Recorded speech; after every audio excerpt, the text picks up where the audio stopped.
In our preview of Semifinal 1, we learned about Norway's brief flirtation with K-pop, delved deep into Portuguese tax law, talked to an actual linguist about Slavic words of power, and explained how this chord progression perfectly captures the grim geopolitics of Ukraine. Today, we're going to look at the countries performing in Semifinal 2, including the UK, France, and Germany. And just in case you're new here, these won't be standard reviews.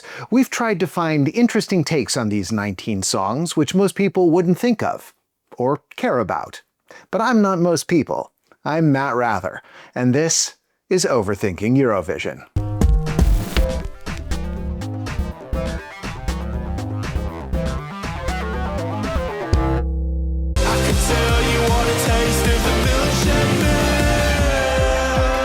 So why does Australia's Very Thirsty song begin with a snippet of the English ballad Greensleeves?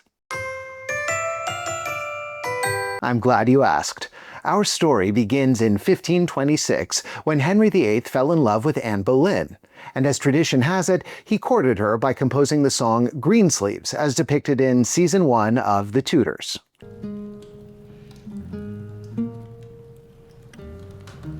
Okay, this is definitely not where Greensleeves actually came from. But you know who really liked this story?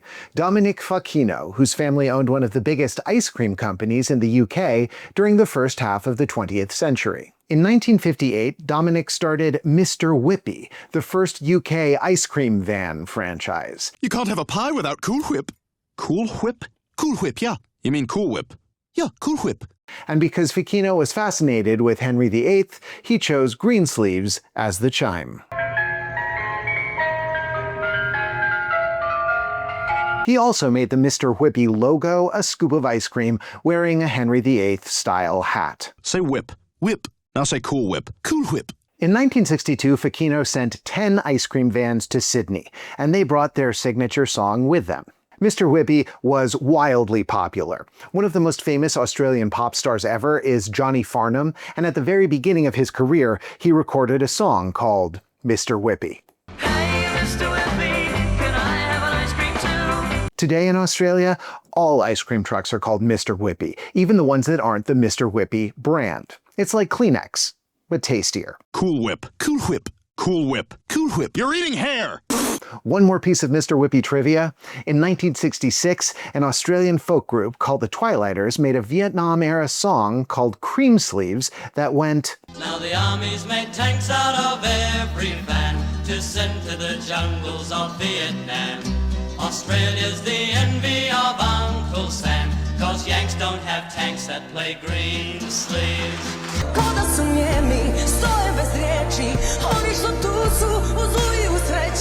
In 2013, Nina Žižić was Montenegro's Eurovision representative the year after Rambo Amadeus. From an Overthinking It point of view, that's a hard act to follow. From any other point of view, the bar was pretty low.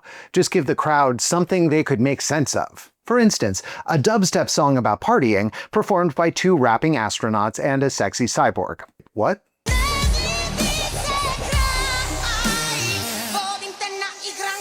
This was a high-energy crowd pleaser, but not a jury pleaser, and it didn't make the finals. But Nina expressed optimism she'd be back soon. I wish I could represent my country every year, if it's possible. I'm trying to figure out something for next year. 12 years later. Nina wasn't supposed to be at Eurovision in 2025. The winner of Monte's song was Clickbait, which is Don Henley's dirty laundry updated for the digital age.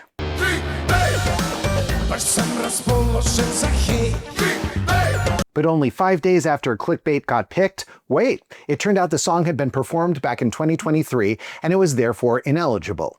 Added to the list! Dobrodošli was the runner-up, and so Nina got a second trip to Eurovision with a very different song. And this one seemed closer to her heart than the cyborg party anthem. I always said that only if I had that song that is completely me, I will be participate. But here's the real irony. Dobrodošli is classic jury bait. It's vocally impressive, artistic, shows national character, and it even has an important message. It's about violence on women's and the way women are struggling with that.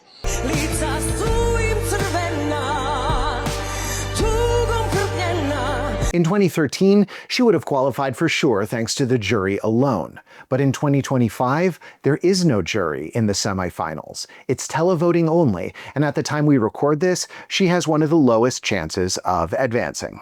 On the other hand, her 2013 song was very popular with Eurovision fans. Check out the televoting for semifinal 1. Montenegro finished 4th and still didn't qualify for the grand final because the jury ranked it a dismal 14th out of 16. In other words, if you switched her 2013 and 2025 songs, she would have been a lock for the finals both times. We're rooting for her to beat the odds in Basel. But if not, well, see you in 12 years, I guess.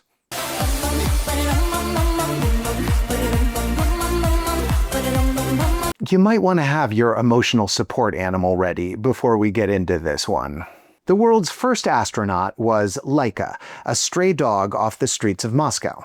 And although it wasn't revealed until years later, Laika perished only hours after takeoff. Fast forward almost 70 years, and Laika's tragic story came to the attention of one EMMY Christina Gutelsrud Christiansen, who understandably just goes by EMMY on stage. EMMY's been on the Eurovision launchpad for a while now. She competed in MGP Junior at the age of 15, she competed in regular MGP in 2021, she was part of the MGP jury in 2023, and she co-wrote a song for Matilda in 2024. Laika Party was actually rejected by MGP this year, but EMMY's trajectory took her from Norway to Galway, and she finally achieved liftoff. EMMY's song is essentially a Harry Turtledove alternate history. She wasn't. Some people felt that rewriting Laika's tragic fate was in bad taste. Imagine if you wrote a song about Joan of Arc, suggesting that all the wood people were piling around her feet was not to burn her alive, but maybe just for soda. But EMMY would hardly be the first to turn Laika into something fun. The movie studio behind Coraline named itself Laika. In 2023, the Guardians of the Galaxy got a new member, and director James Gunn confirmed she was inspired by Laika. And I want to push back on the idea that Laika Party is a happy song. It's presented as a childish fairy tale, leaning into EMMY's little girl voice, but the dog's fate still seems pretty grim to me.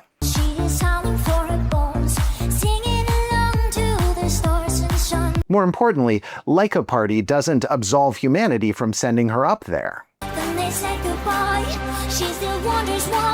The dog is flying in space forever, wondering why we did that to her. And she's not the only one. In 1998, one of the scientists who planned the mission said, "The more time passes, the more I'm sorry about it. We did not learn enough from the mission to justify the death of the dog." Laika Party is really about the idea of Laika, both the Disney-fied myth-making and the eternal guilt that orbits around her. EMMY's not trying to erase the sad part of the story, she's just retelling it as a Greek myth. And you know what the Greeks did to their tragic heroes? They turned them into constellations.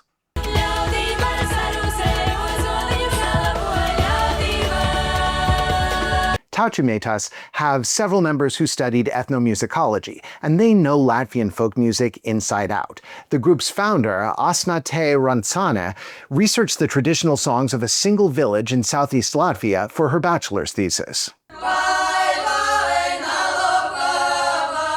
But Tautumeitas want to take the past and create something new with it. Here's a song called Spudra Manu Aguminu. The harmonies are more complex than traditional folk songs, and they add modern instruments. And take a look at the costumes they're wearing, which mash up the technological and the organic. Those are from group member Aurelia Rantsane, Asnate's sister, who is an art school graduate. She explained, "This is a direct reference to tradition, because in the past, objects and clothing that were no longer used in everyday life were also integrated into masks. So integrating a tradition into the modern world is itself a tradition, and that process of upcycling Latvian folk has become the group's main focus." We took it as our mission to show our fellow Latvians that any young girl who carries her ancestors' wisdom and uses it in her daily life, blends it with what's important to her today, and carries the knowledge in the future, she can call herself a Tautumeita. The group's Eurovision song, Bur man Laimi, contrasts two bridges.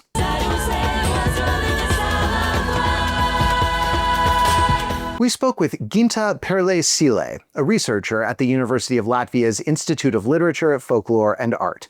She explained that this is inspired by traditional wedding songs, which would feature a playful battle between singers of both families. According to Ginta, a typical wedding line might go, look at this side, they look like roses and poppies. Look at that side, they look like old moldy barrels.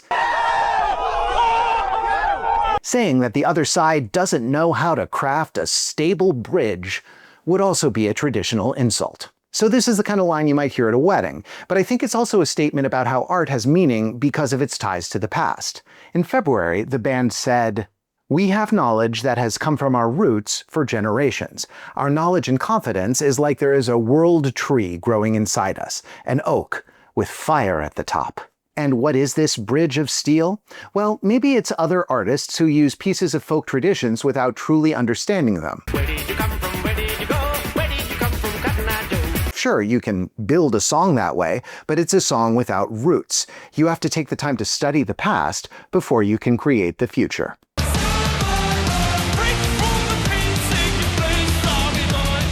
Out of all the lyrics in Eurovision 2025, this is the one we've spent the most time thinking about. I'm a survivor, stay alive. Me fail English? That's impossible. Decades ago, the world was a little less connected, and you used to get a bunch of artists from Eastern Europe singing English lyrics that had clearly never been checked by a native English speaker.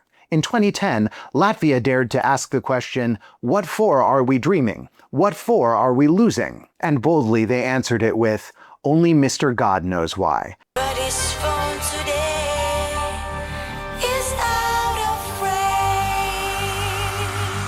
Is it not good? It is miraculous. Back in 1993, Calvin explained about verbing words. I take nouns and adjectives and use them as verbs. Remember when access was a thing? Now it's something you do. It got verbed. What Parg is doing might be called nouning. Take a verb, add and baby, you got yourself a noun. Sing plus equals singer. It works with more passive verbs too.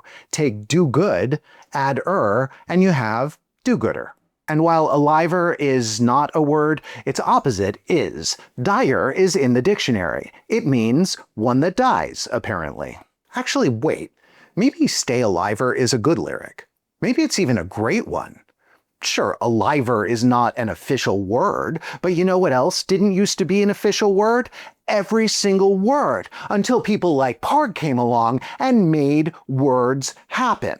In fact, the attitude that stay aliver is a bad rhyme is the reason why our social media feeds are full of AI slop and our movie theaters are full of joyless reboots. Here's a guy who, in the year of our Lord 2025, found a new rhyme for survivor that actually makes sense in context.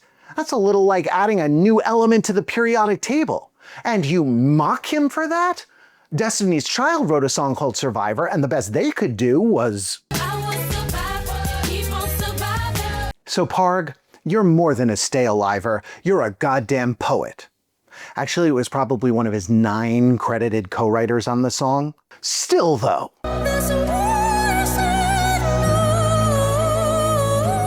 Wasted Love is co-written by Teodora Žižić, who was one half of Austria's Eurovision act 2 years ago.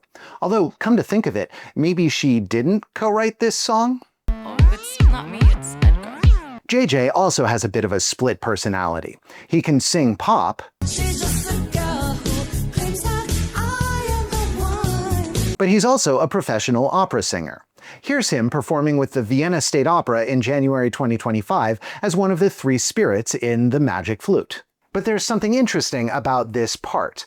This is who they cast in a 1976 Ingmar Bergman production.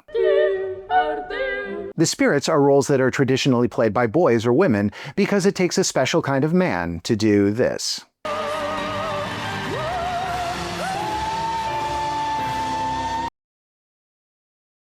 Countertenors like JJ are pretty rare and in high demand. Reginald Mobley, an American countertenor, sang at the coronation of King Charles III. Jakub Józef Orliński sang at the Paris Olympics. And then there's Dimash Kudaibergen, who busted out the high notes on Chinese television back in 2016. The only thing higher than Dimash's voice is his follower count. He has more than twice as many followers on Instagram as does the actual Eurovision Song Contest. And if even a fraction of those countertenor lovers discovered JJ, he will find himself in an ocean of love. In a good way this time.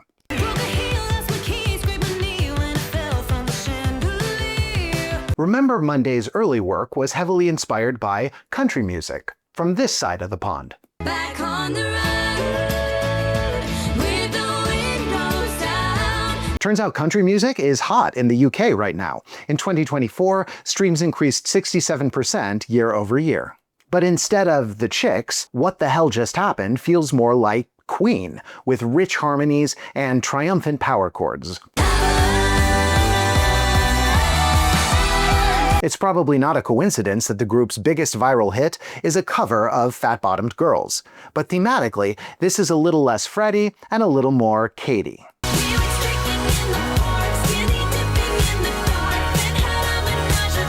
But there's a crucial difference in tone here.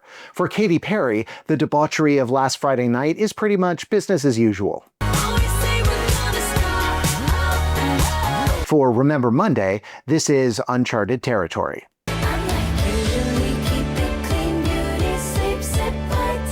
And while Katy is streaking in the park, Remember Monday's night feels less carefree.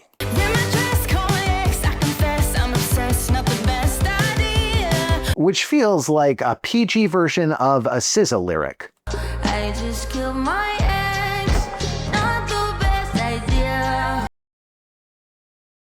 WTHJH isn't a song about partying as an expression of joy, it's a song about partying as the antidote to sadness.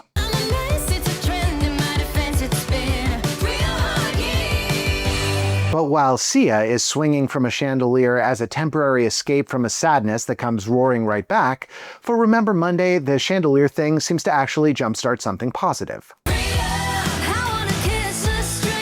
I'm not sure that getting blackout drunk is the best way to unload your messy emotional baggage, but depending on how this overhaul of the NHS goes, that may be your best option for mental health care.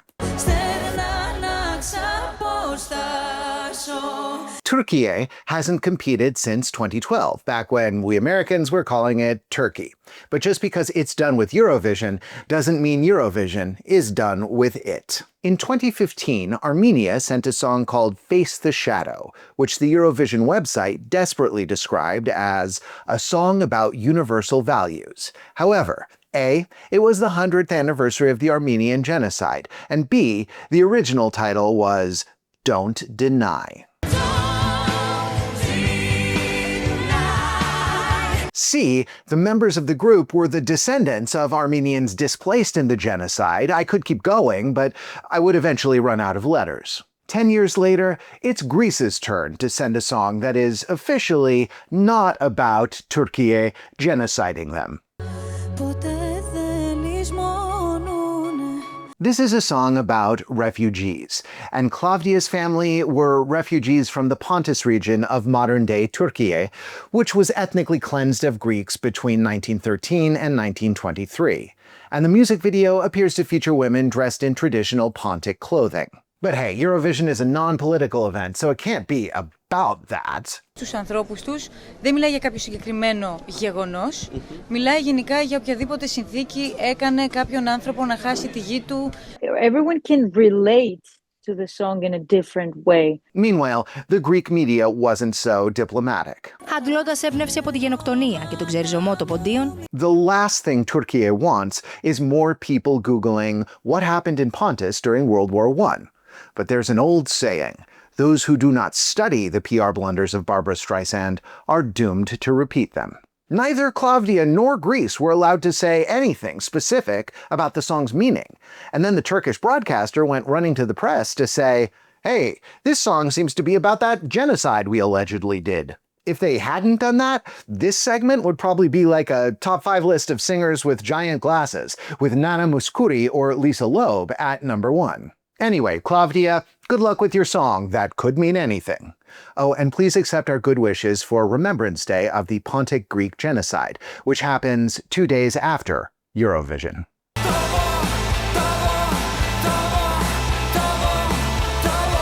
Tavo Akys, written by the guy from Resident Evil 2, may be the saddest song in Eurovision. And sad is apparently just the way Lithuanians like it. Here's 2024, 2023, 2022, and it's not just a Eurovision either. When we wrote this script, the number 1 song in Lithuania was called Vis Vien, which translates to I don't care.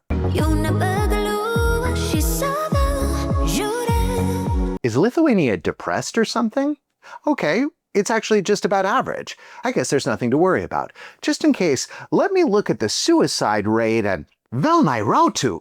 Okay, that's a scary looking bar graph. So Lithuania has had a high suicide rate since the mid-90s. According to a 2020 study, the main factors linked to suicides in the region are GDP growth, demographics, alcohol consumption, psychological factors, and climate temperature.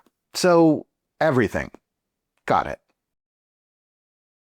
We were thinking about the contradiction in these two charts. Lithuanians aren't reporting themselves as depressed, and Lithuanians are dying by suicide in tragic numbers. And then we realized this makes perfect sense. More Lithuanians should be seeking help, but they're suffering in silence until it's too late. And that's exactly what Lukas Radzavičius said about why some people dislike the song.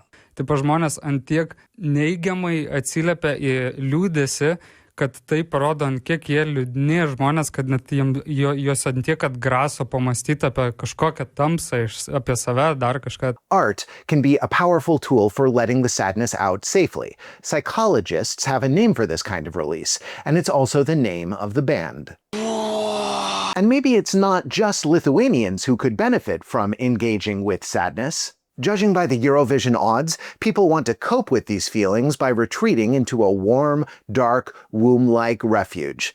But Katarsis is calling it like it is. This might not be the song Europeans want to listen to in 2025, but it might be the song they need to hear.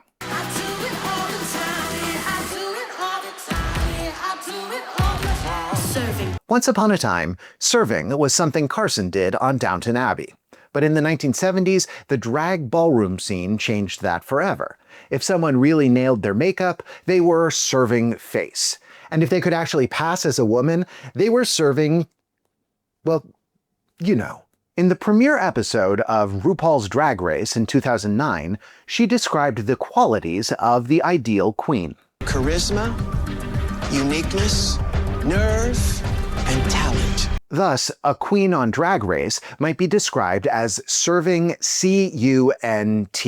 This was ground zero of the phrase going mainstream, and it was in a hidden form. This year, I really want to bring like charisma, uniqueness, nerve, and talent, you know? In the 2010s, the phrase migrated to TikTok, and it went from being a drag thing to something cis women could embrace, reclaiming a slur as a badge of honor. In the defining study on the phrase, which surprisingly is written in Swedish, the authors explain the phrase means that an individual expresses themselves in a way that is confident, cool, and unrestrained, in a manner that seeks to appeal to women and not men. But the hashtag on TikTok wasn't technically the C word. The U was replaced by a V to sneak past the content filters. Once again, the phrase had to have a fig leaf to hide behind. What I'm saying is that Miriana is now part of a grand tradition of saying this phrase without actually saying it. First, she said kant with a K, which means singing in Maltese. And when that was too hot for the EBU,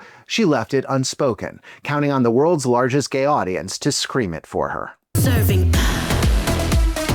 I know some of you are disappointed by the censorship, but the revised song has a sly charm all its own, and we think it's a charm that RuPaul herself would appreciate. I can't wait to see how this turns out.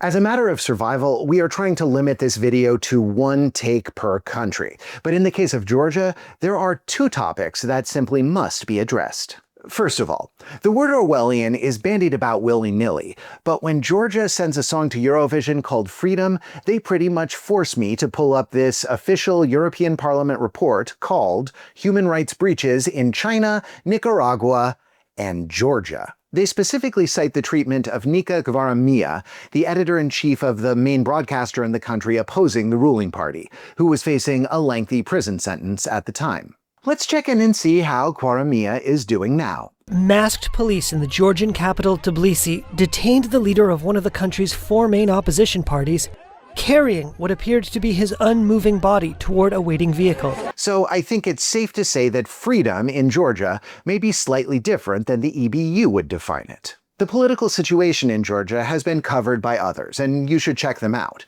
Suffice it to say that there's a reason why Miriam Shengelia is getting booed at the pre-parties. However, I can't just leave it at that, because from a strictly musical point of view, this is easily one of the most complicated songs Eurovision has ever seen. It begins with two chords. There's a crunchy D minor 9, and then we get hit with an even more dissonant chord, D minor 6, sharp 9. In the West, you don't see those chords too much outside of jazz, unless you're Zifferblatt. But it turns out that Georgia has its own system of musical notation and harmonization, which might have more in common with ancient Greek music than modern Western music. And it makes heavy use of those ninth intervals. Once the song gets started, we're in a 5/8 time signature. So for those of you who didn't spend your summers at band camp, 5/8 means there are 5 fast beats per measure, in this case split up into a group of 3, then a group of 2. 1, 2, 3, 1, 2, 1, 2, 3, 1, 2, 1, 2, 3, 1, 2. Only a few other songs in Eurovision history have used a quintuple meter, such as Latvia's Aya from 2023. You said some words, didn't hear fall asleep. But you know where a 5/8 time signature is super common? The korumi is a Georgian war dance that goes back centuries, and it is always performed in this 5/8 meter. And what are these guys chanting? Believe it or not, the alphabet. But probably not the alphabet you know. The Georgian alphabet is one of only a few dozen actively used scripts in the world. The songwriters are paying tribute to that by turning the 33 Georgian letters into background vocals. This song is the embodiment of what many fans say a Eurovision song should be. Traditional folk music blended with modern sounds, native dancing, artistic staging, national language mixed with English, and powerhouse vocals. It is also, annoyingly, propaganda from a repressive government.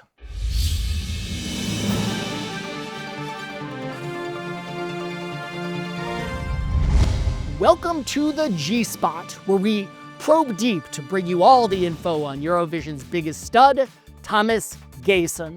This joke would be slightly funnier if I pronounced it Thomas Gesson, but my commitment to authenticity is just slightly stronger than my commitment to this bit. Thomas had a writing credit on 7 songs this Eurovision season. 5 of them were in Melfest, and I'm sorry, the heart of the what? That's the shape of the heart of the Swedish cowboy. Huh. Well, I guess all that meat for the Swedish meatballs has to come from somewhere. Thomas's best performing entry was On and On and On, which came in 4th place and almost cost him dearly. They are almost bald soon because they have been like, oh, Clara, you are so hard to work with because you want to change everything. Guys, can we do a wellness check on Thomas's hair? Whew, still sensational. Thomas was one of like 18 co-writers on Survivor, which won the Armenian national selection. I'm going to assume he wrote the lyrics and they're about himself. I'm standing tall. And here's where things get controversial. Thomas was also a producer on Essa Diva, which won Benidorm this year. But on March 13th, Melody unveiled a revamp from an entirely new group of producers. That means the version of Essa Diva that we're going to hear in Basel doesn't actually have anything to do with Thomas Gayson. However, without him, it never would have gotten there in the first place. We stand here amidst my achievement, not yours! If Spain somehow wins, they better invite him up on stage. He's gonna be there anyway. Gayson's total number of songs composed for Eurovision selection shows now stands at 117. So everyone, give it up. Give it up for the survivor, the diva, the original G.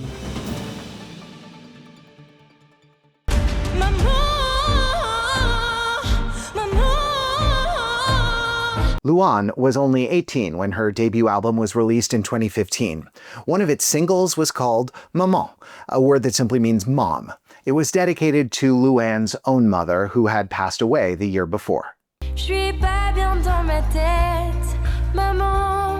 Luan was announced as France's Eurovision artist back in January, but waited until the day her song debuted on March 15th to reveal its strangely familiar title. In this 2025 vintage of Maman, Luan still speaks to her absent mother, but she also reflects on becoming a mother herself.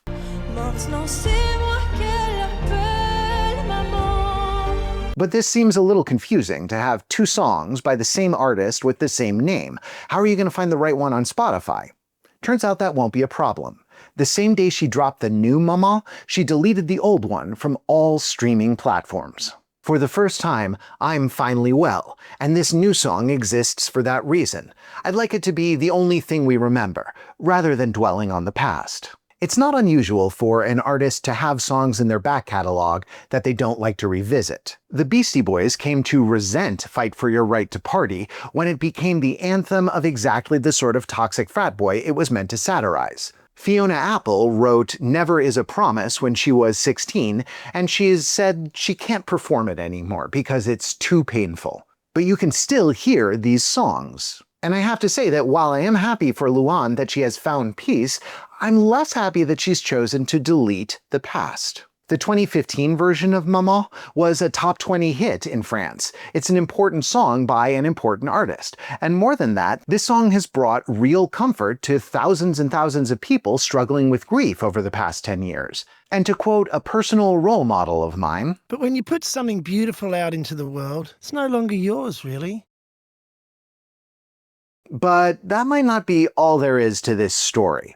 The lyricist of the 2015 Maman is Johan Mallory, and only a few weeks before Luan released her new version of Maman, Mallory was indicted for sexual assault. So the original Maman might be not only emotionally outdated, but tainted by its association with an abuser. And this brings to mind The Simpsons, Season 3, Episode 1. Stark Raving Dad is a comic masterpiece, featuring Michael Jackson as the voice of a mental patient who believes he is Michael Jackson. But if you want to see it on Disney+, you're out of luck. In March 2019, it was removed from streaming because the producers believe that Jackson used it to groom children. Producer James L. Brooks called it the only choice to make. I'm against book burning of any kind, but this is our book, and we're allowed to take out a chapter.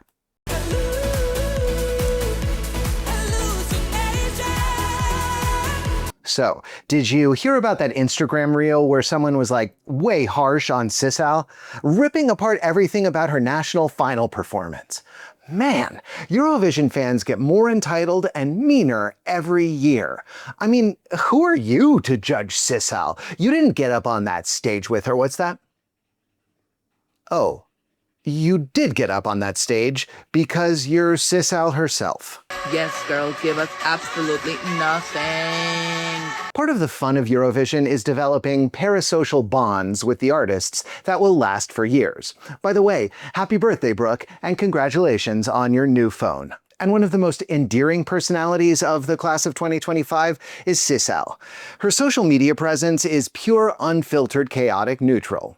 Here's her corrupting innocent JJ. I'm passing the phone to someone who's gonna be high as later tonight. My clothes better, my shoes better, I work harder. Of course she's going to be a bad influence. Look at Sisal's high school production of Grease. She wasn't Sandy, she was Rizzo. Okay, how about a little sneaky peek to get the party going? Rizzo's whole thing was being the funny bad girl, but also the glue of her whole friend group. At Eurovision 2025, guess who organized the group chat? It was Sissal from Denmark who put on the group. Okay, girls.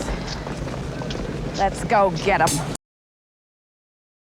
But speaking of that group chat, the fandom nearly turned on Sissal when it was falsely rumored that she had excluded some people. She actually had to post a defense of her group chat creation technique, which really points to one of the downsides of parasocial bonding. Eurovision is supposed to be about these artists sharing their songs and having a once-in-a-lifetime experience. But if fans expect those experiences to be shared with them in real time, they become more performative than genuine. Kõik on hästi sõbralikud ja kõik on hästi toredad Eurovisioonil, aga nad teevadki seda nii-öelda, et nagu turundada iseennast. Nagu nad kõik tulevad muidu sinu juurde ütlevad, et jõu, teeme TikToki või teeme mingit sellist videot. Social interaction just becomes fodder for social media, like Gossip Girl. Does anyone under 30 know Gossip Girl anymore? And pity the poor introvert who just wants to make music. Not everyone can muster a wee-wee blog's level of energy. Katarsis! I know, you guys are so downbeat, but I'm gonna be high energy, It's great that Sissal seems to enjoy social media and wanted to share her drunken 30th birthday party, but neither she nor any other artist should feel obliged to. In the song Hallucination, Sissal's narrator thanks the listener for opening up her mind, but she doesn't demand anything of them in return. That seems like a healthier model of fandom. So thanks, Sissal, for showing us colors we never saw before.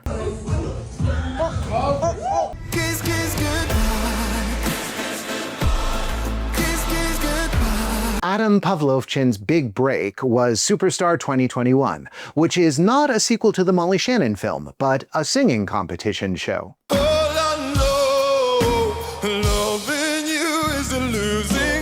Superstar 2021 is interesting because it was a joint Czech-Slovak production.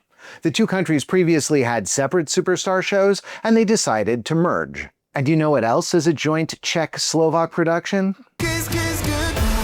Adonis himself is from the small town of Mijava, Slovakia, and the elaborate sci-fi music video features cinematography by Reset Productions, which is based in Bratislava but directed by Jiří Horenský, who works out of Prague. Adonis's mother is the painter Monika Sabo, so maybe it's not surprising that he'd be interested in visual art to complement his songs. In 2022's Game, he's packaged as a helpless doll. And this 2024 video is so high concept, Adonis isn't even in it. It's an intense short film about body dysmorphia in men, and it's got a killer title. You are one of us. Kiss Kiss Goodbye is a breakup song about ending a toxic relationship, but the video goes one step deeper to explore the roots of that toxicity. In interviews, Adonis has described his biological father as popping in and out of his childhood inconsistently and making him feel like the abandonment was his fault. We told the story of the deeper concept, which is something I realized just a couple years ago, that I would always search for the structure of a relationship that I was given by my father in the early childhood. In the video, Adonis plays a time traveler who says he wants to bring a change and travels 23 years into the past to confront his father.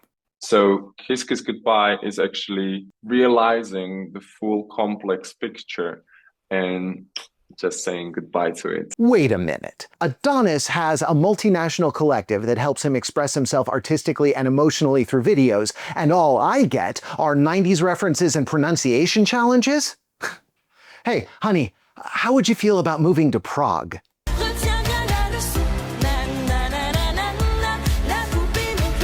Last year, we learned that Luxembourgers love two things: Capitani and their own glorious Eurovision legacy.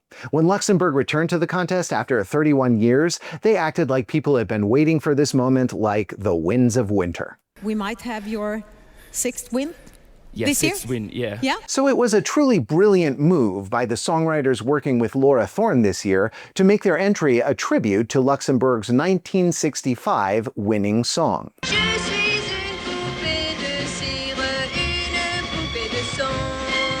Poupée de cire, poupée de sang was written by the legendary French composer Serge Gainsbourg and sung by 17-year-old France Gall. Nul point for guessing what country she's from. The song was a top 10 hit in a dozen countries, and it's not as lighthearted as it first sounds. The title translates as Doll of Wax, Doll of Sound. The doll is Gall herself, wondering how she sounds to her audience.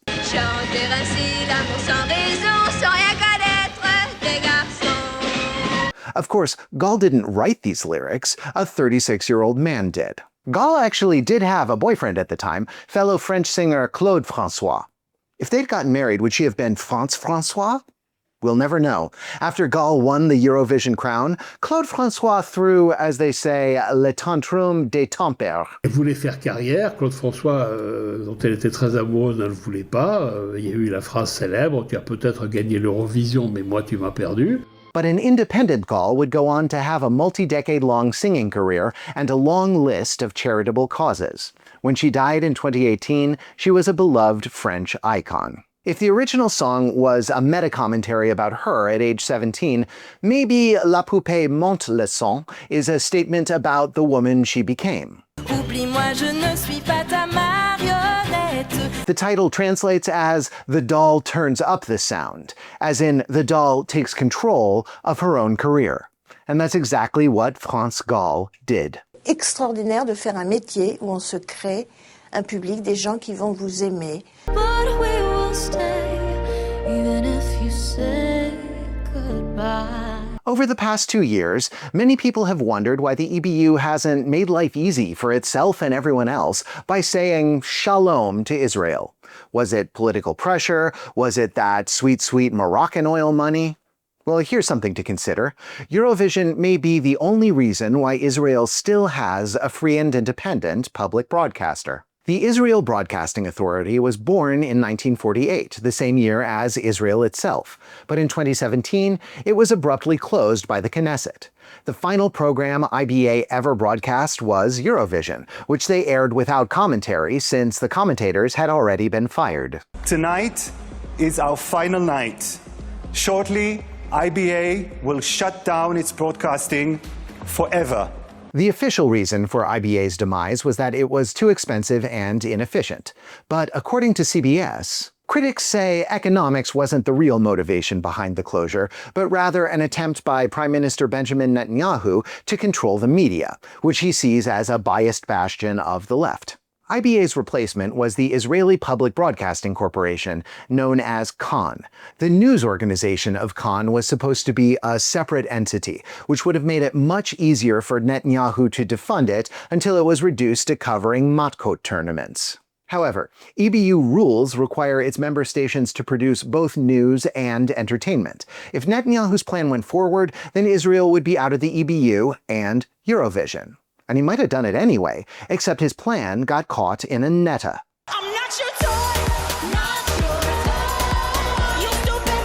Israel won Eurovision in 2018, just as they were about to split up Kan, and the EBU made it clear that that wouldn't be kosher in a passive-aggressive tweet. Are you already looking forward to next year's Eurovision? Us too. But don't go booking your flights just yet. And Netanyahu blinked. He backed off his plan to split up Kan. Asked for a statement, he said this. But by 2023, Netanyahu was ready to try again. Communications Minister Shlomo Karhi said, "In my view, there is no place in this day and age for a public broadcaster when there is a wide range of channels." But once again, the EBU came out swinging. Impartial news and information are critical to the functioning of a healthy democracy. We call on the Israeli government to safeguard the independence of our member, Kan.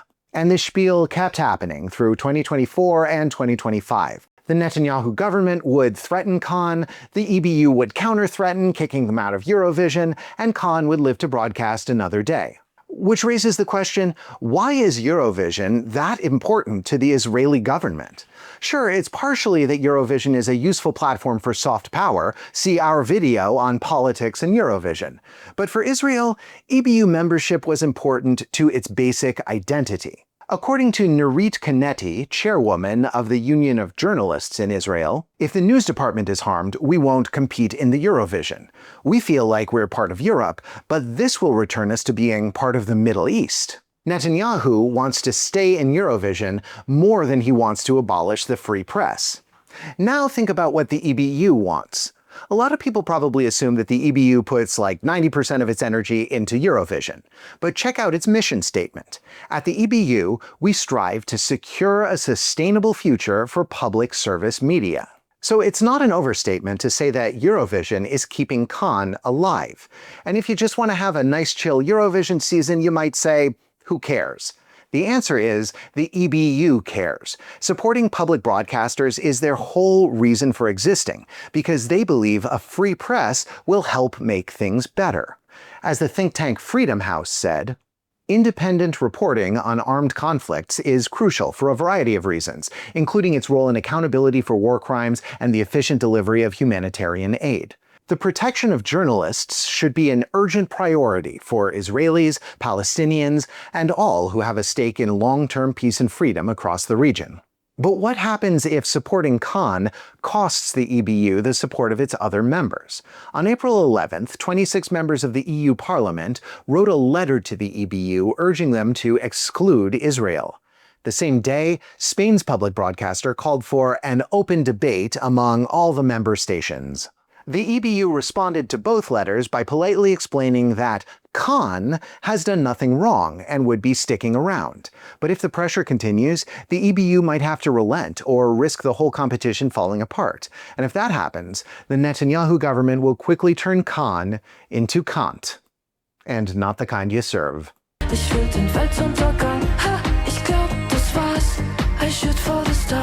Last year, we did a data analysis project on Eurovision hot streaks and cold streaks, and we learned that no country has ever slumped so badly as Germany is slumping right now. But we also did a profile on one guy who could turn things around. Stefan Raab composed the German song in 1998, performed in 2000, and has been involved in song selection 4 times since then.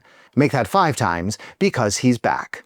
Ich will ja gewinnen, das ist das Einzige, was mich interessiert. Ich will nicht Zweiter werden. For better or for worse, Raab put himself front and center this year. The selection process was called Chefsache, which means the boss's business. He even performed in the finale himself. Was ist Bubatz? Oh, hab ich doch gesagt. Was ist Bubatz? Oh, hast du schon gefragt. On the bright side, Raab's celebrity seems to have gotten a lot more Germans to submit songs. In 2024, there were 693 applicants. This year, there were 3,281.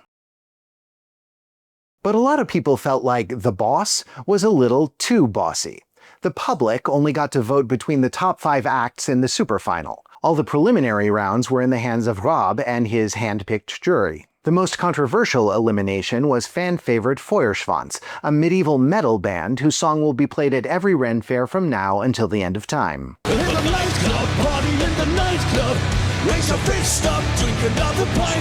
But Raab pointed out that 60% of Eurovision voters are women, and come on, we all know that chicks don't dig fantasy, right? Da muss man sozusagen den balladigen, melancholischen Song, der ans Herz geht, ja? So sind wir Frauen, wir wollen immer Balladen. For a 58-year-old man, getting his foot all the way up to his mouth was an impressive display of flexibility. But Germans are generally happy with Balla, the country's first song in German since 2007. If it does well, Raab will once again be hailed as a Eurovision genius. And if it doesn't, well, there must be another medieval pun these guys can use next year. Stefan Zdravkovic says he got the nickname Princ because he looks just like the prince from Beauty and the Beast. But if he suddenly were to declare himself the ruler of his own fiefdom, we wouldn't be shocked. He's a great warrior who earned a black belt in karate and won several tournaments as a teenager. And he's a wise scholar, with a degree in philology and a focus on Norwegian, perhaps planning to set up a northern outpost for his kingdom somewhere in the Arctic Circle. Even so, I might consider a different stage name. Respectfully, Stefan, you can never take the place of our man. So what can stop Princ from achieving world domination? Oh, I don't know, maybe political Armageddon? Serbia's current president, Aleksandar Vučić, is an autocrat with ties to organized crime and Vladimir Putin. But I repeat myself.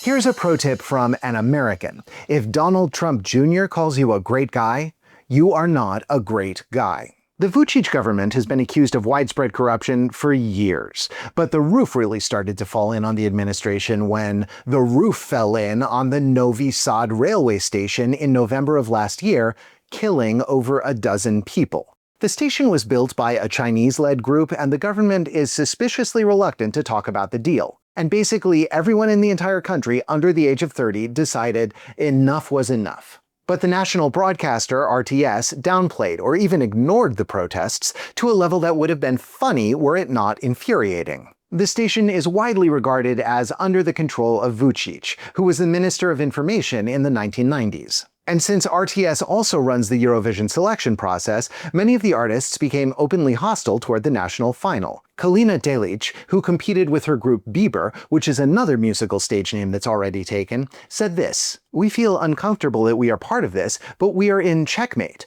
If we withdraw the song, the contract stipulates very large fines that we are not in a position to pay." So Princ won, but given what is going on back home, no one in Serbia is paying attention to Eurovision right now.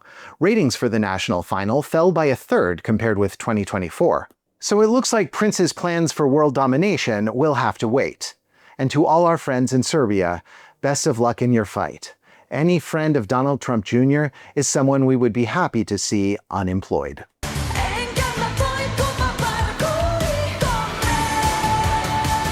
And finally, the EBU is showing they have a sense of humor by putting Erika Vikman at the climax of the show.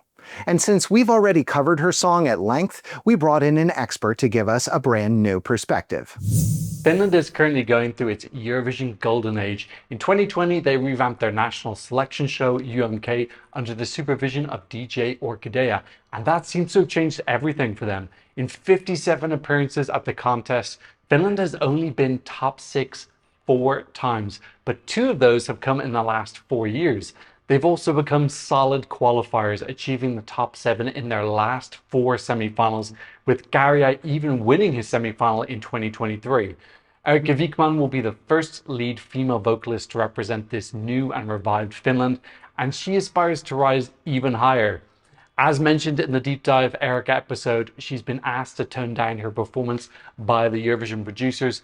We know the EBU can be pretty tolerant when it comes to nudity. In 2022 and 2024, Spain got the nod for their stage shows despite having a lot of butt, and Finland themselves pushed the boundaries last year with Windows 95 Man.